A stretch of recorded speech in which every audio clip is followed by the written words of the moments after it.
Selamat pagi anak didik kami kelas 6. Bagaimana kabarmu hari ini?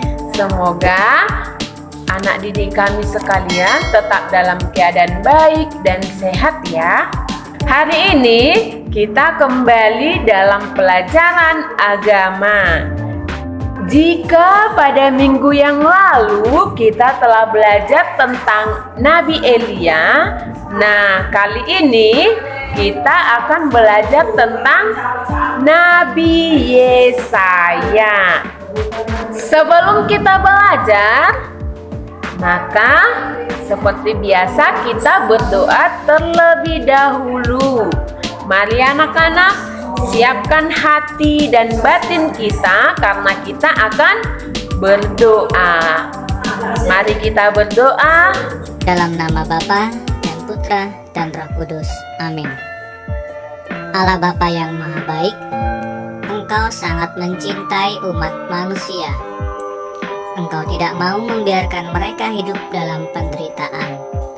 Oleh sebab itu, Engkau mengutus para nabi-Mu untuk mengingatkan manusia bertobat dan kembali kepada jalan yang benar. Semoga kami selalu mau mendengarkan dan melakukan apa yang diajarkan oleh para nabi-Mu. Demi Kristus Tuhan dan pengantara kami. Amin. Santo Carolus Borromeus, doakanlah kami. Bunda Elizabeth, doakanlah kami. Maria Bintang Samudra, doakanlah kami. Amin. Dalam nama Bapa dan Putra dan Roh Kudus. Amin. Sekarang, marilah kita menyimak penjelasan dari Bapak Rudi berikut ini. Didengarkan baik-baik ya anak-anak. Anak-anak yang terkasih, di awal pembelajaran ini Bapak akan mengajak kalian untuk mengamati gambar tersebut.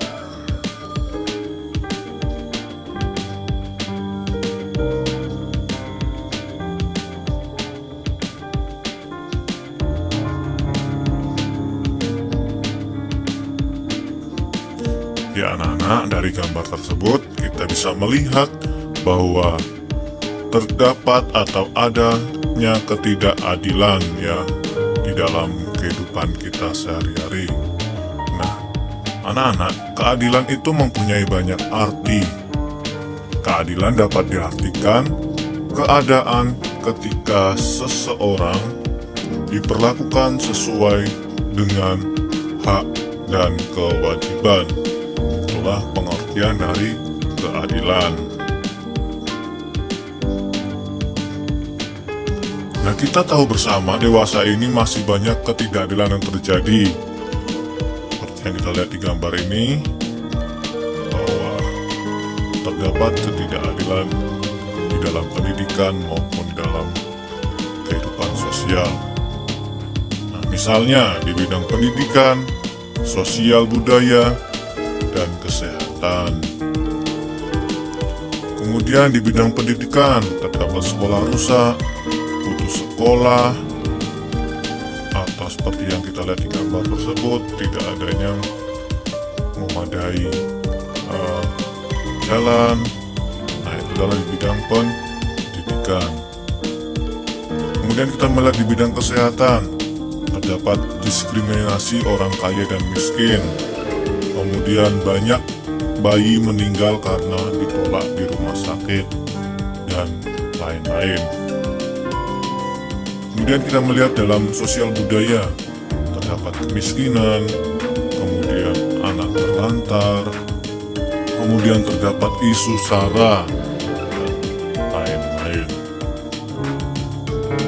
Kemudian anak-anak kita melihat dalam bidang politik itu terdapat korupsi, kemudian adanya pejabat yang bebas dari hukuman, dan lain-lain.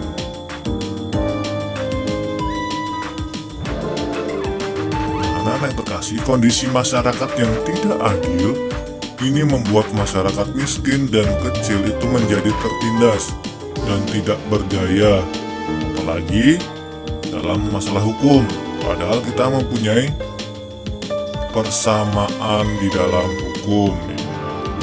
Yang kita lihat di gambar ini, kecil menderita, rakyat kaya, mereka berkuasa dalam bidang hukum. Nah, anak-anak, kita melihat adanya tokoh-tokoh pejuang keadilan di dalam kehidupan kita.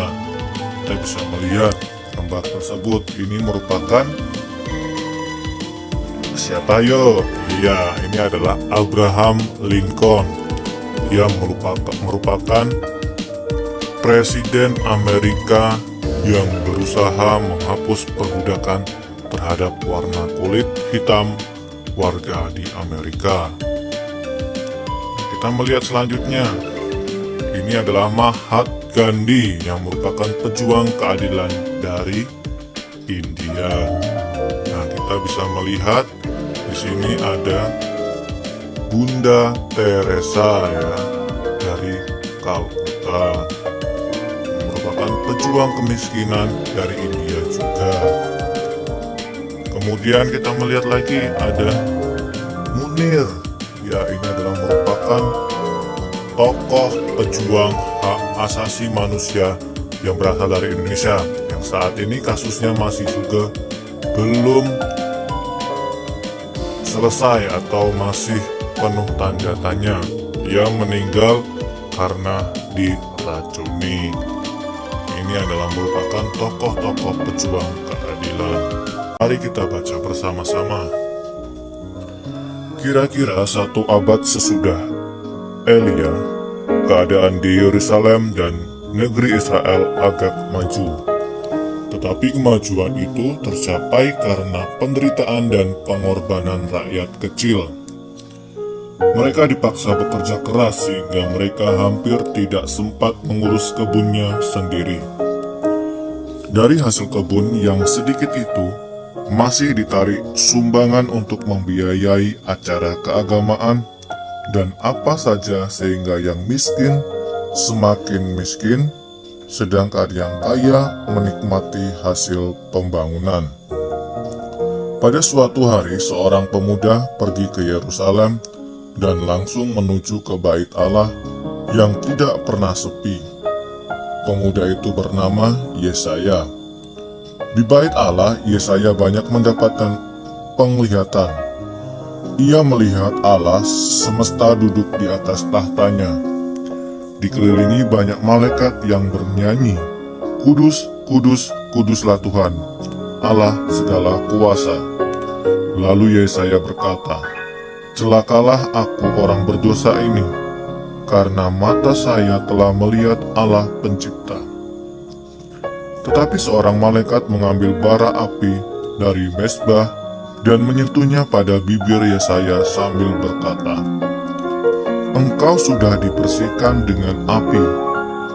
Setelah itu Yesaya mendengar suara Tuhan yang berkata, "Siapakah yang akan kau utus, dan siapakah yang mau pergi untuk aku?" Maka jawab Yesaya, "Inilah saya, utuslah saya."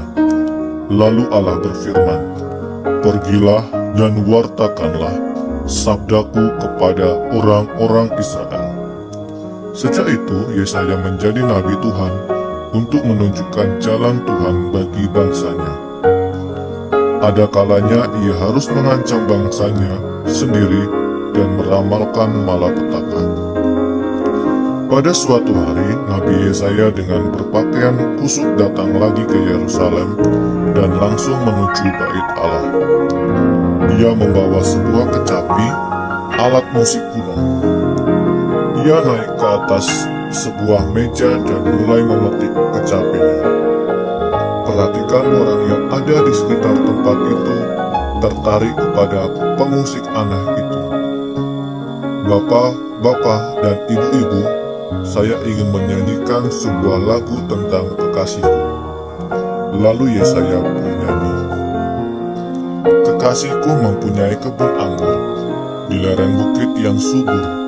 Ia mencangkulnya dan membuang batu-batunya dan menanamnya dengan pokok anggur pilihan, membersihkan dan memberikan pupuk pada waktunya.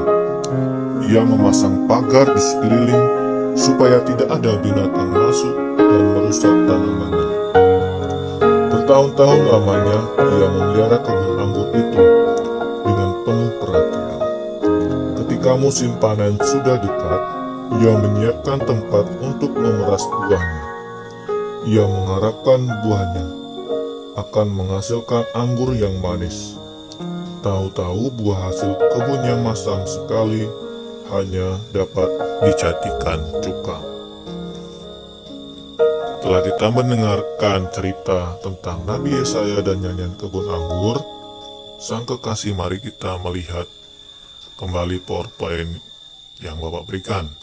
Nah, kitab Nabi Yesaya adalah sebuah kitab yang menceritakan tentang kedatangan Yesus Kristus atau Mesias dalam Perjanjian Lama. Nubuat yang diungkapkan oleh Nabi Yesaya terpenuhi dengan kehadiran Yesus ke dunia yang dilahirkan oleh Bunda Maria, Ibu Yesus. Nabi Yesaya berasal dari keluarga bangsawan di daerah Yerusalem. Ia menjadi penasihat para raja kerajaan Yehuda. Ia memiliki dua anak, yaitu Maser Shalal Hasibas dan Syer Yasub. Nah, Allah mengutus Nabi Yesaya untuk mengajak orang Israel itu untuk bertobat. Dari apa? Dari ketidakadilan yang dialami oleh rakyat kecil.